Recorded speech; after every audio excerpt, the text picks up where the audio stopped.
A história que eu vou contar não é daquelas que a gente ouve numa roda de conversa e repassa para frente. Para mim é diferente. É quase uma herança, um negócio que ficou na minha família, mesmo que ninguém nunca tenha falado sobre o assunto abertamente. Meu pai, que já se foi há alguns anos, era um homem de pouquíssimas palavras. Depois do que aconteceu, ele ficou ainda mais fechado. Acho que no fundo, ele carregava uma culpa que não era dele, mas que a vida jogou no colo dele. A gente morava num distrito rural bem afastado de qualquer cidade maior. Um daqueles lugares com uma única rua de asfalto, uma igrejinha e o resto sendo estrada de terra vermelha que virava um barro só quando chovia. Todo mundo se conhecia, sabia quem era filho de quem, onde cada um trabalhava. E nesse lugar a gente tinha a Kátia. Kátia não era só uma enfermeira. Para muita gente dali, ela era a única resposta.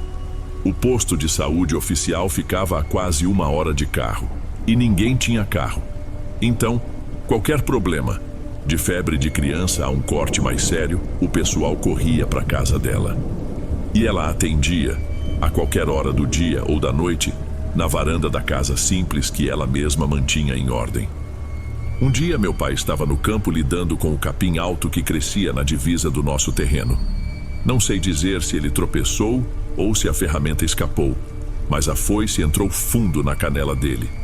Ele me contou uma única vez com a voz baixa que o primeiro pensamento foi que ia sangrar até morrer ali mesmo, no meio do mato.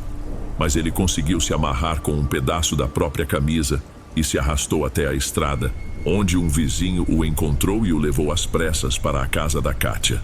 Ela o salvou, limpou, costurou e estancou o sangue. Fez tudo com uma calma que meu pai dizia que não parecia real.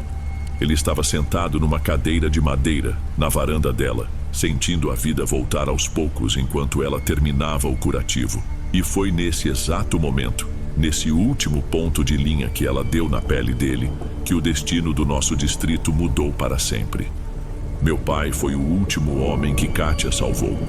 O que aconteceu minutos depois foi o que deu a ela um outro nome, uma outra história. Uma história que começa com uma dívida de sangue que, de certa forma, sinto que nunca foi paga. Acho que para entender o tamanho do estrago é preciso entender quem era a Kátia. Ela não era dali, não tinha nascido e crescido naquelas terras. Diziam que a família dela era de longe e que ela veio parar no nosso distrito depois de formada por escolha. Uma escolha que ninguém entendia direito na época.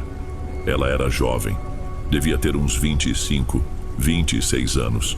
Podia ter arrumado emprego em qualquer hospital de cidade grande e ter uma vida mais fácil. Mas não, ela veio para aquele fim de mundo. A casa dela era a penúltima da rua principal, antes de a estrada virar só mato e pasto. Na frente, tinha um jardim de flores simples que ela cuidava com um capricho enorme. Era a única coisa colorida no meio da poeira e do mato seco. E era ali, na varanda, que a mágica acontecia. Ela nunca cobrava de quem não podia pagar, e quase ninguém podia. Aceitava o que davam, 1 dúzia de ovos, um cacho de bananas, um Deus lhe pague sincero. Lembro de ouvir as histórias de como ela ajudou no parto do filho mais novo da dona Inês, numa noite de temporal em que a energia acabou e ela fez tudo à luz de lamparina. Ou de como ela sabia exatamente o tipo de folha que, amassada, ajudava a baixar a febre de criança. Ela não era só técnica, ela tinha um conhecimento que parecia antigo, que vinha da terra. Para um menino como eu que cresci ouvindo essas coisas, Kátia era mais do que uma pessoa. O anjo da guarda do lugar. A presença dela dava uma segurança que a gente sentia no corpo. A gente sabia que, se o pior acontecesse, tinha para onde correr. Ela era a nossa rede de segurança. E talvez por isso, por ela ser tão vital, ninguém nunca imaginou que o perigo pudesse chegar justamente para ela. A gente se acostuma com as coisas boas, acha que elas vão durar para sempre. É um erro que a gente só percebe quando já perdeu tudo. Meu pai contava que o sol já estava baixo, deixando o céu com uma cor meio laranja, meio roxa, aquele finzinho de tarde. Kátia terminava de prender a última ponta da faixa na perna dele, quando 2 rapazes apareceram na porteira do quintal dela. Eles pararam ali, meio hesitantes, e um deles chamou por ela. Meu pai disse que nunca tinha visto os dois de perto, mas que lembrava dos rostos de quando eram crianças, antes de a família deles se mudar para a capital em busca de trabalho. Eram filhos de uma gente que tinha um sítio mais para o fundo do vale, um lugar já isolado. Pois não? Kátia respondeu a voz cansada, mas firme. O mais alto dos dois, que depois viemos a saber que se chamava Anselmo, deu um passo à frente. Ele mantinha os olhos baixos, parecia nervoso. É a nossa mãe, a gente precisa que a senhora vá ver ela. Tá muito ruim, passando mal desde ontem. Kátia olhou para a perna do meu pai, depois para eles. Eu já vou, só preciso terminar aqui e guardar meu material. Onde ela está? Lá no sítio mesmo. O outro rapaz, mais calado, respondeu depressa. A gente mostra o caminho. É só subir a estrada de terra, depois da figueira grande. Meu pai sentiu uma coisa estranha. Ele disse que o jeito deles era esquisito. A pressa na voz não combinava com a falta de urgência nos olhos. Havia algo ali que não se encaixava. Ele, um homem simples, não sabia nomear o que era, mas ele sentia lá no fundo que tinha algo errado. Ele pensou em falar, em perguntar o nome da mãe deles, qualquer coisa para ganhar tempo.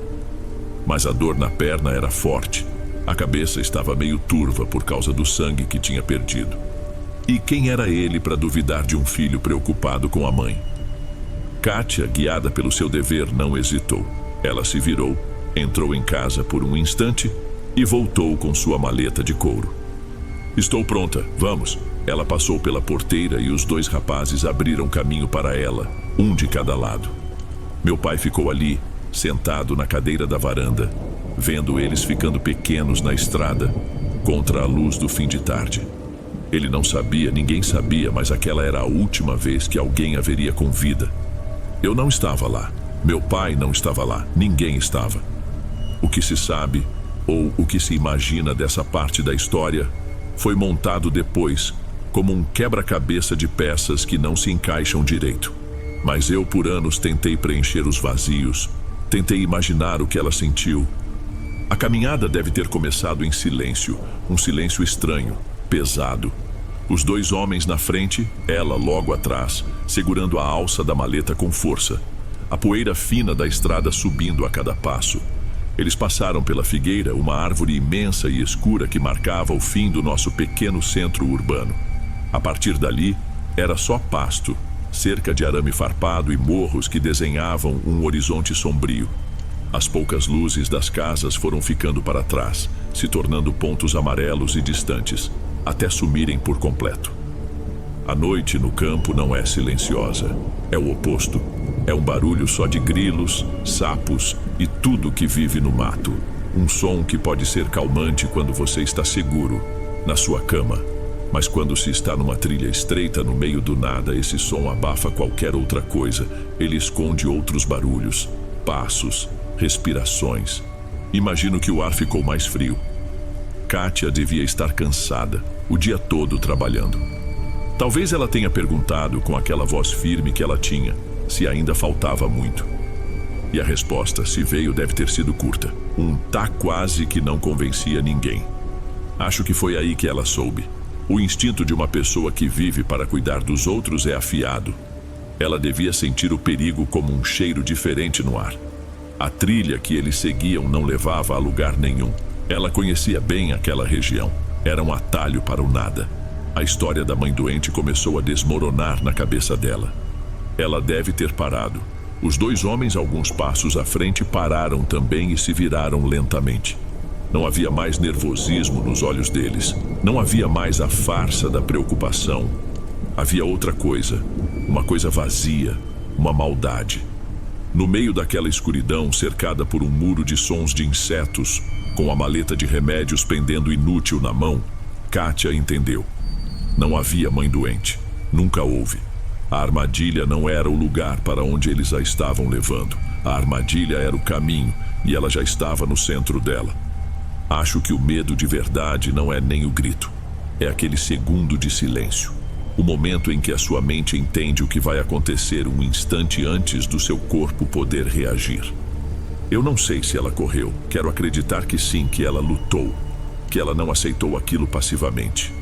O que fizeram com ela naquele pasto seco por entre as pedras e os espinhos não foi só tirar uma vida. Foi uma tentativa de apagar tudo o que ela representava. Foi um ato de pura maldade, sem propósito, sem explicação. A violência pela violência. Quando tudo terminou, o silêncio que se instalou no lugar deve ter sido mais pesado que qualquer grito. A maleta dela ficou caída, aberta, com alguns frascos e gases espalhados pela terra. Um sinal da ajuda que foi interrompida do pior jeito. Na manhã seguinte, a ausência de Kátia foi a primeira coisa que o distrito notou. A janela da frente da casa dela, que sempre se abria com os primeiros raios de sol, continuou fechada.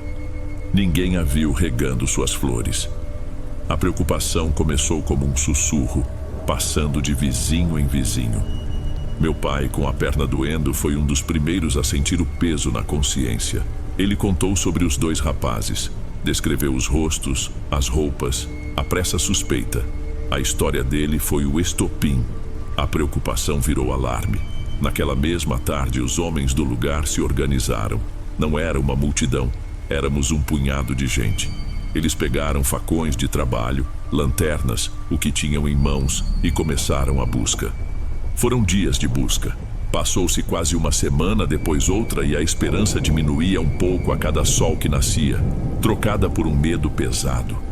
Eles varreram cada trilha, cada pedaço de mata, cada vale. Meu pai, mancando, ia junto. Acho que para ele era como se estivesse pagando por alguma coisa. Eles a encontraram num fim de tarde. O cheiro os levou até o local. Ela estava numa vala rasa, mal coberta por terra e folhas secas. O corpo machucado, as roupas rasgadas. A imagem foi tão violenta, tão desrespeitosa, que os homens que a acharam, gente acostumada com a dureza da vida no campo, mal conseguiram falar no caminho de volta. A notícia não se espalhou com gritos. Ela caiu sobre o nosso lugar como um pano pesado e úmido.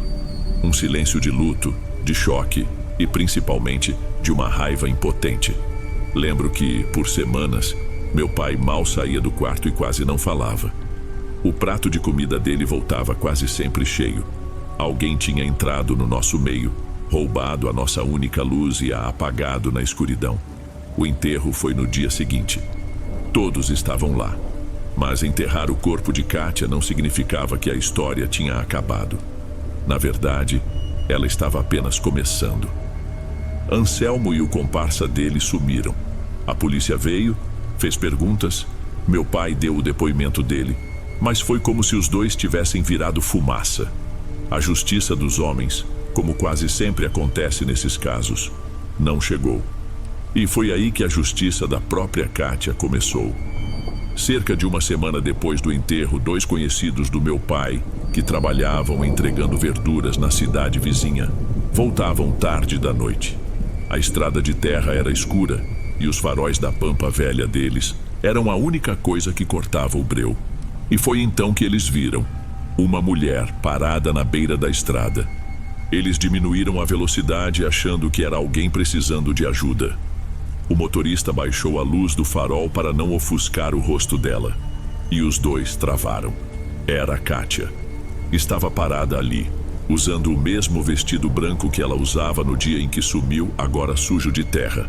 Mas o rosto não era o rosto do anjo que todos conheciam. Estava marcado por feridas, por hematomas que nem a morte tinha apagado. E a expressão não era de tristeza ou de paz, era ódio. Um ódio puro, frio, que paralisou os 2 homens dentro do carro. O motorista pisou no freio com tudo, o carro cantou pneu na terra. Eles ficaram ali, parados, sem conseguir nem respirar direito, olhando pelo retrovisor. Quando finalmente criaram coragem e abriram as portas, não havia mais ninguém na estrada, só o som dos grilos e a poeira que o carro deles tinha levantado. Essa história se repetiu. Vira e mexe, alguém que passava por aquele trecho à noite jurava ter visto Kátia. A aparição se tornou um aviso, uma marca de que algo terrível tinha acontecido ali e se recusava a ser esquecido. Anos se passaram. Anselmo foi encontrado morto. A notícia chegou por um parente distante. Oficialmente foi um acidente. O carro dele quebrou no meio de uma estrada deserta de madrugada. Disseram que ele foi atropelado. Ninguém nunca achou o motorista. Mas todo mundo no nosso distrito sabe o que aconteceu. Não foi um acidente, foi uma cobrança. Ela o encontrou. Do outro, nunca mais se ouviu falar. É como se a terra o tivesse engolido, ou talvez ela ainda o esteja procurando. Dizem que às vezes alguns viajantes veem um homem maltrapilho correndo desesperado por aquela mesma estrada, como se fugisse de algo que mais ninguém consegue enxergar. Até hoje, quando passo por aquela estrada, eu sinto um peso no ar. Meu pai viveu o resto da vida dele com a sombra daquele dia. A dívida de ter sido salvo por ela, momentos antes de ela ser levada para a morte. Às vezes acho que a vingança de Kátia não é só sobre os 2 homens que a mataram. É sobre a injustiça.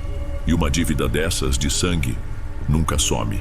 Fica ali, esperando a hora de cobrar.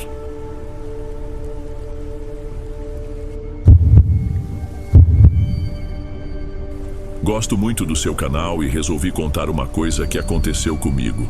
Ou melhor, com a minha família. Isso foi há muitos anos. Eu estava para fazer 13 anos de idade. Hoje já passei dos 30. Naquela época, meu pai, o Adolfo, tinha muito orgulho do que fazia. Ele trabalhava numa tecelagem grande, uma daquelas que era o que movia o lugar. Ele não era só um funcionário. Ele entendia do processo das máquinas, do cheiro do algodão cru. Mas as coisas já não andavam bem. A gente ouvia os boatos, as conversas baixas na vizinhança, e um dia a notícia chegou de uma vez. A fábrica ia fechar as portas. E fechou. Deixou todo mundo na mão. Para um garoto é difícil entender o peso disso. Para mim, significava que meu pai agora estava em casa o dia todo. Mas para ele foi como se tivessem arrancado o chão dele. Ele, que sempre foi bom com as mãos, começou a fazer bicos. Consertava um portão aqui, uma cadeira quebrada ali. Qualquer coisa para botar comida na mesa. Minha mãe, Sônia, fazia o que podia, costurando para fora, mas o dinheiro era sempre curto. O pior não era a falta de grana, era o silêncio.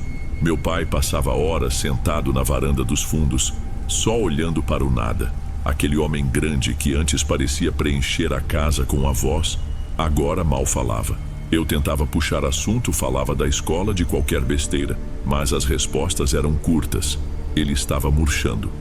Lembro de uma tarde em particular. O sol estava baixo, deixando tudo numa luz laranja de fim de tarde. Encontrei ele nesse mesmo lugar, na cadeira de vime que rangia, com o olhar perdido num matagal que crescia no fim do nosso terreno. Sentei do lado dele, em silêncio também. Demorou um bocado, mas aí ele virou para mim, os olhos fundos, e falou baixo, quase como se contasse um segredo.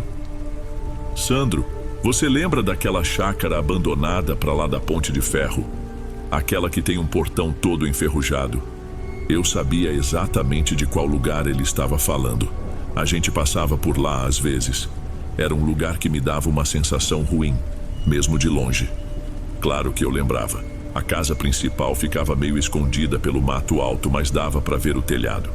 A história que corria era de uma gente de fora, rica, que usava o lugar nas férias e depois sumiu no mundo. A chácara estava largada há anos. Lembro, pai, por quê? Perguntei já com uma sensação estranha no estômago. Ele não respondeu de imediato, apenas continuou olhando para longe como se calculasse uma distância. Dizem que a casa ficou mobiliada, coisa boa, de madeira maciça. Naquele instante eu entendi. Não precisei que ele dissesse mais nada. A ideia era terrível, mas vinha de um lugar de tanto desespero que eu não tive coragem de falar nada contra. O que eu ia dizer? Que era errado? Ele sabia. Não precisava dizer. Estava na cara dele. Eu só balancei a cabeça, confirmando que tinha entendido. Naquela noite, ele ligou para o compadre dele, o Nelson, que tinha uma caminhonete velha, uma D10 caindo aos pedaços que ele usava para fazer fretes. A conversa foi cheia de pausas. Meu pai explicou a situação, ofereceu dividir o que pegassem. Do meu quarto, eu ouvia a voz dele, baixa, sem a firmeza de antes. Era a voz de um homem pedindo, não mandando. No dia seguinte, o Nelson apareceu lá em casa. Ele parecia desconfortável, desviando o olhar. Adolfo, você tem certeza disso? Nelson perguntou, coçando a nuca. É o jeito, compadre. É só pra gente sair do sufoco. Meu pai respondeu, e pela primeira vez, ele não conseguiu me encarar. Ficou combinado que iríamos no fim da tarde seguinte para aproveitar a pouca luz e entrar na mata sem chamar atenção. Meu pai separou umas ferramentas, um pé de cabra, lanternas. Cada objeto que ele colocava na caixa de papelão parecia pesar uma tonelada. Eu via tudo aquilo e sentia uma náusea, uma mistura de medo do que íamos fazer e uma tristeza imensa por ver meu pai naquela situação. Eu era cúmplice só por assistir. A viagem na caminhonete do Nelson foi quase toda em silêncio. O motor roncava de um jeito sofrido, como se fizesse um esforço enorme a cada subida. Meu pai ia na frente, do lado do compadre. Eu fui atrás, na caçamba, sentindo o vento frio e o cheiro de poeira da estrada de terra. A cada solavanco, a caixa de ferramentas batia na lataria. Um som surdo que a cada batida me lembrava da besteira que a gente ia fazer. Quando Nelson estacionou a caminhonete debaixo de umas árvores, já um pouco afastada do portão principal, a luz do dia estava indo embora rápido. A mata ao redor parecia mais densa e escura do que eu me lembrava. O canto das cigarras era tão alto que parecia uma pressão nos ouvidos. É aqui, meu pai disse, e a voz dele saiu abafada. Saltamos da caminhonete. Nelson acendeu um cigarro, as mãos dele tremiam um pouco. Meu pai pegou as ferramentas e olhou para o portão de ferro, retorcido e coberto de ferrugem. Não foi difícil arrebentar o cadeado. O som do metal se partindo ecoou no silêncio de um jeito que me fez encolher. Parecia que a mata inteira tinha parado para nos ouvir. Entramos. O caminho até a casa era coberto de mato e folhas secas que faziam um barulho quebradiço sob nossos pés. A casa era maior do que parecia da estrada. Tinha 2 andares, uma varanda larga na frente e janelas que pareciam buracos escuros. A tinta das paredes, um dia talvez amarela, agora estava descascada e manchada de limo. Um cheiro forte de umidade e mofo pairava no ar. Um cheiro de coisa morta, de lugar fechado há anos. Meu pai subiu os degraus da varanda com cuidado, como se testasse a resistência da madeira. Ele foi até a porta principal e forçou a maçaneta. Trancada, claro. Sandro, fica aqui com o Nelson, ilumina para mim. Ele pediu, já pegando o pé de cabra.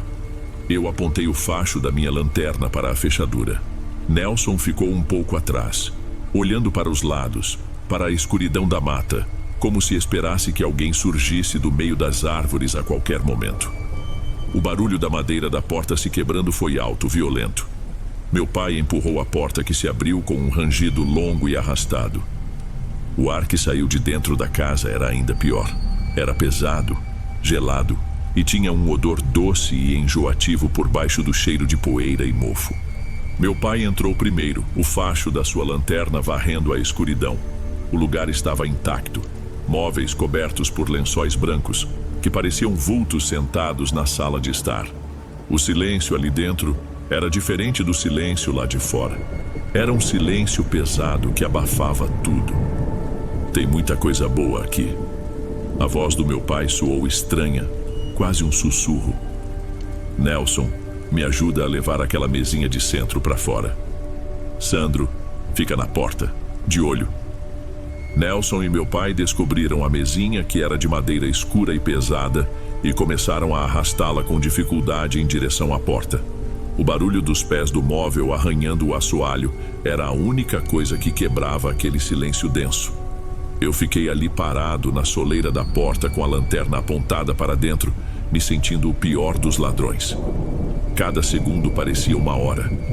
Quando eles finalmente conseguiram colocar a mesa na varanda, meu pai respirou fundo. Ele limpou o suor da testa com as costas da mão. Vou só dar uma olhada lá em cima, ver se tem algo menor, mais fácil de levar. Ele disse, mais para si mesmo do que para nós. Adolfo, melhor a gente ir embora, já temos isso aqui. Nelson falou, a voz dele era um apelo. Mas meu pai não deu ouvidos. Ele parecia ter uma determinação estranha, quase desesperada. Ele entrou na casa de novo e eu vi o facho da lanterna dele começar a subir a escadaria que ficava no fundo da sala. O som dos passos dele na madeira era oco, 1, 2, 3, até sumir no andar de cima. Ficamos ali fora, Nelson e eu, sem falar nada. Ele acendeu outro cigarro. Eu só conseguia ouvir a nossa própria respiração e o zumbido dos insetos lá longe. Lá de cima, eu ouvia os passos do meu pai, lentos, indo de um cômodo para o outro. O som parecia distante. Então, os passos pararam. O silêncio que se seguiu foi a coisa mais pavorosa que eu já senti. Não era o silêncio de antes. Era um silêncio total, como se tudo ao redor tivesse ficado mudo. Durou talvez uns 10, 15 segundos, mas para mim foi uma eternidade. Eu olhei para o Nelson e vi que ele também tinha percebido. Ele estava completamente imóvel, com o cigarro parado a meio caminho da boca. E então veio o grito. Não foi um grito de susto. Foi um som gutural, rasgado, um som de pânico absoluto que eu nunca tinha ouvido sair da garganta do meu pai. Logo em seguida, o som de algo pesado caindo no chão e uma correria desesperada. Os passos dele desciam as escadas de forma desgovernada, tropeçando. A figura do meu pai surgiu na escuridão do batente da porta, sem a lanterna, os olhos arregalados de uma forma que eu nunca vou esquecer. Saiam daqui, agora, vamos embora. Ele não esperou por nós. Passou me empurrando com uma força que quase me derrubou da varanda. Nelson largou o cigarro e correu atrás dele, sem nem olhar para trás.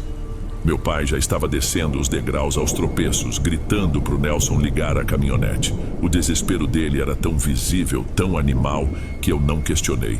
Apenas corri. A corrida de volta para a caminhonete foi um borrão.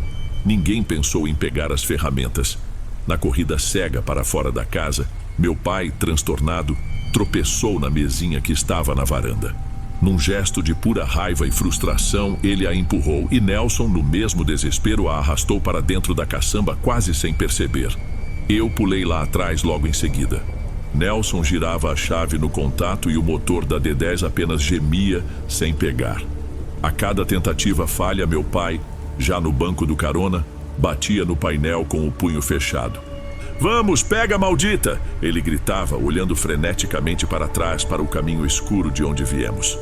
Finalmente, com um tranco violento, o motor pegou. Nelson não perdeu tempo, acelerou com tudo e a caminhonete cantou pneu na terra. Eu fui jogado contra a lataria fria, mas nem senti. Meu único foco era a escuridão da mata ficando para trás. Depois de alguns quilômetros, quando já estávamos de volta à estrada principal, Nelson diminuiu a velocidade. Ele olhou de relance para o meu pai. "Adolfo, o que foi aquilo? O que você viu?" Meu pai não respondeu. Ele só balançava a cabeça como se tentasse negar alguma coisa. De repente, ele gritou para Nelson parar o carro. Antes que a caminhonete parasse por completo, ele abriu a porta e se jogou para fora, vomitando na beira da estrada. Era uma ânsia violenta de quem bota para fora mais do que o estômago. Quando ele voltou para o carro, estava pálido, coberto por um suor frio que brilhava à luz fraca do painel. Ele tremia sem parar. O resto do caminho foi feito no mais absoluto silêncio. Chegamos em casa tarde da noite. Minha mãe, Sônia, estava nos esperando na porta, a preocupação estampada no rosto. A gente tirou meu pai do carro. Ele mal conseguia ficar em pé. Estava mole, os olhos virados. Ela nos ajudou a levá-lo para dentro, direto para a cama. Nelson e eu descarregamos a mesinha e a deixamos na sala de qualquer jeito. "Eu não sei o que deu nele, Sônia", Nelson disse para minha mãe a voz baixa. Ele subiu no segundo andar e desceu gritando. Deve ter se sugestionado com o lugar. Ele nem quis receber pagamento, só disse que precisava ir para casa e foi embora, com uma pressa que deixava clara a sua vontade de esquecer o que tinha acontecido. Naquela noite, meu pai começou a queimar em febre. Uma febre que não cedia e o fazia se debater na cama, resmungando palavras soltas, frases sem sentido. Meu pai ficou de cama por mais de uma semana. A febre ia e voltava e nos delírios ele gritava. Eram sempre as mesmas coisas. "Me solta, sai daqui!" Ele se debatia tanto que minha mãe e eu tínhamos que segurá-lo. Ela, desesperada depois de alguns dias e vendo que os remédios da farmácia não faziam efeito, chamou uma senhora do bairro, uma benzedeira, uma mulher velhinha que veio com seus ramos de arruda e suas rezas sussurradas. Não sei se foi a fé da minha mãe ou as rezas da senhora, mas aos poucos meu pai foi melhorando. A febre cedeu e ele parou de gritar durante a noite. Durante todo esse tempo, a mesinha de centro ficou na sala. Ninguém mexeu nela. Parecia errada ali. Não combinava com nossos móveis simples, e o canto onde ela estava parecia sempre mais frio. Às vezes entrava na sala e sentia aquele mesmo cheiro adocicado e enjoativo da casa abandonada, mas era fraco, e logo sumia. Minha mãe, um dia, sem falar nada, cobriu o móvel com um lençol velho. Quando meu pai finalmente teve forças para se sentar na cama, ele parecia outra pessoa. Tinha emagrecido e o olhar dele estava diferente, apagado. Um dia, quando minha mãe tinha saído, eu criei coragem e perguntei o que tinha acontecido lá em cima, na chácara. Ele ficou em silêncio por um bom tempo, olhando para as próprias mãos. Então, começou a contar, a voz baixa e cansada. Os móveis no andar de cima eram melhores, filho. Eu entrei no que devia ser o quarto do casal. Tinha uma foto deles na parede. Eu comecei a abrir as gavetas do guarda-roupa, ver o que tinha. Ele fez uma pausa, engoliu em seco. De repente eu senti um toque no meu ombro. Um toque frio. Eu me virei. Não tinha ninguém. Achei que era coisa da minha cabeça. Voltei a mexer nas coisas e ouvi um sussurro bem no meu ouvido. Uma voz de mulher.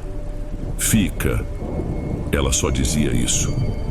Fica aqui. Quando eu levantei a cabeça, ela estava na cama.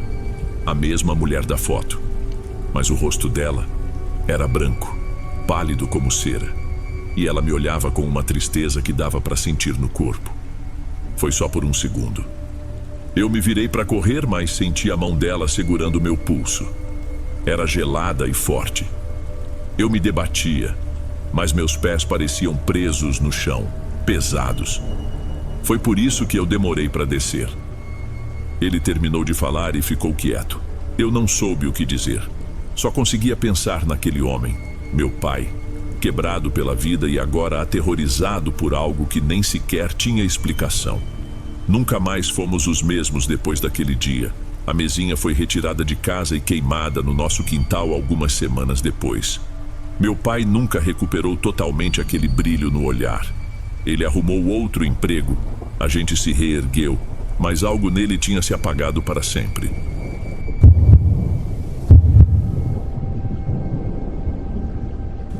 O que vou contar aconteceu há muito tempo, quando eu tinha 10 anos de idade, mas a lembrança continua tão nítida que parece que foi na semana passada. Meus pais decidiram que passaríamos 2 semanas de férias no sítio da minha tia Wanda, irmã da minha mãe. Fazia anos que elas não se viam. Para eles parecia um ótimo programa.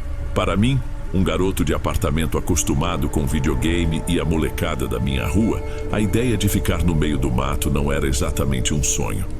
A viagem já dava o tom do que esperar. Depois de horas numa estrada boa, entramos numa estradinha de terra vermelha que parecia não ter fim.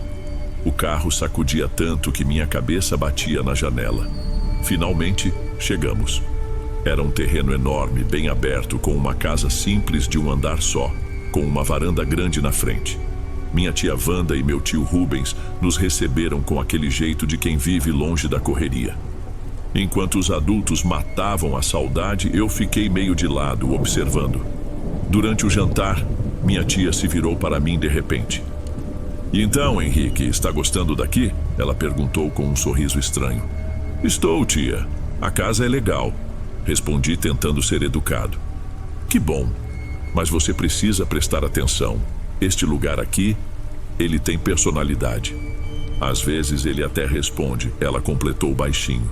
Mas nem sempre é bom ouvir. Minha mãe do outro lado da mesa pigarreou. Wanda, por favor, não comece. Minha tia ignorou e olhou de volta para mim. Ele observa de volta. Olhei para minha mãe, que agora tinha aquele sorrisinho forçado que quer dizer, depois a gente conversa. Mas o comentário da minha tia ficou martelando na minha cabeça. Não era como uma pessoa que fala do clima, parecia mais um aviso. Uns 4 ou 5 dias depois, meus tios decidiram levar meus pais para uma festa que ia ter na cidade vizinha. Pelo que entendi, era uma daquelas festas de padroeiro que duram a noite toda, com forró e barracas de comida. Eles insistiram para que eu fosse, mas eu bati o pé. Ir para uma festa de adulto com música alta que eu nem gostava Parecia o cúmulo do tédio. A verdade é que eu também queria um pouco de sossego, um tempo só para mim. Mal sabia eu o que estava pedindo. Tem certeza, filho? Minha mãe perguntou, já passando um batom na frente do espelho do corredor. Você não vai ficar com medo? Medo de quê, mãe? Eu já tenho 10 anos. Respondi, com aquele orgulho bobo de criança que se acha grande demais para essas coisas. Eles saíram no fim da tarde, quando o sol já estava baixo. O barulho do motor do carro foi diminuindo até sumir. E então, silêncio. Um tipo de silêncio que no meu apartamento na cidade nunca existia. Sempre tinha uma buzina, uma sirene, a TV do vizinho. Ali não, era um silêncio pesado. No começo, curti a novidade. Fiz um lanche e assisti a um desenho qualquer na televisão da sala, mas a minha atenção não se fixava. A luz lá fora foi mudando, passando daquele dourado de fim de tarde para um roxo escuro no horizonte. Comecei a ficar inquieto. Decidi ir para a varanda só para não ficar trancado. Foi quando vi o balanço, um pouco afastado da casa, no gramado que ia morrendo até virar mato. Era velho, de madeira escura, pendurado num galho forte de uma árvore qualquer. Me pareceu uma boa ideia. Sentei ali e comecei a me balançar devagar. O único som era o rangido das correntes e o canto dos grilos que começava a tomar conta de tudo. Eu olhava para a imensidão do campo à minha frente, para a linha escura das árvores que cercavam a propriedade. Eram dezenas, talvez centenas, algumas finas, outras enormes, com copas que pareciam querer engolir o céu. E foi aí que o comentário da minha tia voltou com tudo. Ele observa de volta. De repente eu me senti exposto, vulnerável. Comecei a ter a impressão de que não estava sozinho de verdade. Não era um medo palpável de bicho ou de ladrão. Era uma coisa no ar. A sensação de que o próprio lugar, a grama, o mato, as árvores, sabia que eu estava ali balançando no escuro. Cada sombra que se mexia com a brisa parecia um pouco mais intencional. Eu tentava me convencer de que era besteira, coisa da minha cabeça sugestionada, mas o sossego já tinha acabado. Continuei ali no balanço por um tempo, me forçando a ser corajoso, dizendo a mim mesmo que era tudo bobagem. Para distrair, fixei o olhar num ponto específico. Havia uma árvore que se destacava das outras, um pouco mais isolada. Devia ser uma figueira brava, dessas imensas e antigas. Era muito mais grossa que as outras, com um tronco escuro, quase preto na penumbra, que se abria em galhos retorcidos que pareciam braços levantados. Era uma presença que dava medo. Eu me balançava devagar e o rangido da corrente era o único som que quebrava o canto dos grilos. O movimento era lento, metódico, um som que parecia ter vontade própria. Foi quando eu notei. No tronco principal, um pouco acima da altura de um homem, a casca parecia se mexer. Foi sutil no começo. Achei que era um bicho, uma coruja talvez. Pisquei forte, inclinei a cabeça tentando focar. A luz já era pouca, era fácil se enganar. Mas não era um bicho, e não era um engano. Parei o balanço com o pé, fincando o tênis na terra. O rangido parou. Agora o silêncio era total. E eu via com clareza. A casca da árvore, aquela superfície que devia ser dura e morta, estava se movendo. Não era um tremor. Era uma ondulação lenta, como se a madeira fosse de argila e dedos invisíveis estivessem remodelando tudo por baixo. Sulcos se aprofundavam, se torciam, se encontravam. Partes da casca se inchavam como um músculo se contraindo sob a pele. Era um movimento orgânico, vivo e, por isso mesmo, a coisa mais errada que eu já tinha visto na vida. Eu não conseguia respirar. Eu queria gritar, queria correr para dentro de casa, mas o meu corpo simplesmente não respondia. Era uma curiosidade horrível misturada com o pavor. Meus olhos estavam grudados naquela transformação impossível. Diante de mim, duas daquelas ondulações foram se aprofundando e se arredondando ao mesmo tempo. A madeira se repuxou para dentro, criando duas cavidades escuras, ocas, olhos. Eram do tamanho dos meus punhos fechados e completamente vazios, só escuridão. Logo abaixo, a casca se projetou para a frente, se esticando até formar uma linha longa e torta, como a cana de um nariz quebrado. E então veio a boca. Não foi um rasgo. Foi uma fenda que se abriu devagar, na horizontal. A madeira se afastou para cima e para baixo, como lábios se separando, revelando um oco ainda mais escuro por dentro. A transformação inteira não deve ter levado mais que 1 minuto, mas o tempo parecia não passar. Quando parou, o resultado estava lá, inegável. A uns 20, talvez 30 metros de mim, no tronco daquela figueira gigante havia um rosto que não estava ali antes. Ele não se mexia, não tinha expressão. Era uma máscara de madeira viva, e aquelas 2 órbitas vazias, aqueles buracos de nada, estavam virados na minha direção. Não era um rosto que inspirava raiva ou tristeza. Era pior, era indiferente. Era a certeza absoluta de que eu estava sendo observado por uma coisa que não seguia nenhuma regra do mundo que eu conhecia. Uma coisa antiga que estava ali muito antes da casa, do sítio, de tudo. De repente a paralisia passou. O som do meu coração batia tão forte que eu o ouvia nos meus ouvidos, tão alto que abafava os grilos. Um soluço seco, um som de puro pânico, escapou da minha garganta. Eu me joguei do balanço, tropeçando nos meus próprios pés. Não ousei olhar para trás. Só corri. Corri em direção à luz amarela e fraca da varanda, a única coisa que parecia segura em toda aquela escuridão. Bati a porta da sala com uma força que fez os vidrinhos da janela tremerem. Girei a chave na fechadura, o som do metal parecendo um tiro no silêncio. Empurrei a tranca de cima. Só então me apoiei na madeira, com o peito subindo e descendo com tanta violência que doía. Eu não conseguia puxar o ar direito. Vinha em soluços curtos e inúteis. Minha primeira ação foi instintiva. Minha reação foi lutar contra a escuridão. Fui correndo pela casa, batendo nos interruptores, acendendo todas as luzes que encontrava. Corredor, cozinha, o banheiro no fundo, os quartos. A casa, que antes parecia grande e cheia de possibilidades, agora era uma caixa de luz pequena e frágil no meio daquela noite toda. Eu não queria 1 centímetro de sombra em lugar nenhum. Fiquei parado no meio da sala, ofegante, tentando forçar meu cérebro a funcionar. Ligar para os meus pais. Era a única ideia que vinha. Mas o telefone era um aparelho velho, de disco, pregado na parede da cozinha. E para onde eu ia ligar? Para a festa do padroeiro? Eu estava sozinho. Foi aí que a ficha caiu. Completamente sozinho. Uma parte de mim, a parte lógica que ainda tentava lutar, insistia que eu tinha imaginado tudo. Que a solidão, as histórias da minha tia, o medo do escuro, tudo tinha criado uma alucinação perfeita. Mas a outra parte, a que estava no controle agora, sabia o que tinha visto. A imagem da casca se contorcendo era mais real do que o piso frio debaixo dos meus pés. Com as pernas moles, me arrastei até a janela da sala que dava para a frente da casa. A cortina era de um tecido fino, quase transparente. Com a ponta do dedo, afastei uma beiradinha minúscula, o suficiente para um olho só espiar. A luz da varanda iluminava o gramado, mas o resto era um breu. E lá no fundo, no limite entre a luz e a escuridão, eu via a silhueta dela, a figueira. Ela estava lá, imóvel, um borrão escuro contra o céu sem estrelas. O rosto, eu não conseguia ver os detalhes daquela distância, mas não precisava. Eu sabia que estava lá, virado para a casa, virado para mim.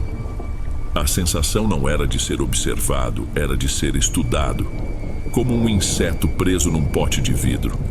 Passei horas naquela agonia. Eu me afastava da janela, andava pela sala, abraçando os próprios braços, tentava focar na TV desligada, nos retratos na estante, mas era inútil. A presença daquela coisa lá fora era um peso no ar, uma pressão. Um cheiro denso de terra úmida e madeira velha parecia invadir a sala, mesmo com tudo fechado. E a curiosidade mórbida me puxava de volta para a janela. Eu precisava saber se ela ainda estava lá, e ela sempre estava. Foi numa dessas vezes, com o olho colado na fresta, que eu ouvi. No meio do zumbido dos grilos, um som novo. Um estalo seco e alto, de madeira se partindo. Não como um galho que cai. Era um som oco, profundo. Pausa. 10 segundos de silêncio torturante.